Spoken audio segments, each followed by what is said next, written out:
Social media जसलहे Nawab Shah press club आडो आसिफ अली ज़रदारी से मुलाकात ला एहतजाज कंदड़ शायर जी आसिफ अली ज़रदारी साहब notice वरतो। Peoples party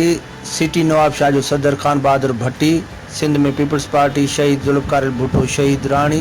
Benazir Bhutto ते शायरी कंदड़ शायर गुलाम मुस्तफ़ा सोलंकी से मुलाकात करे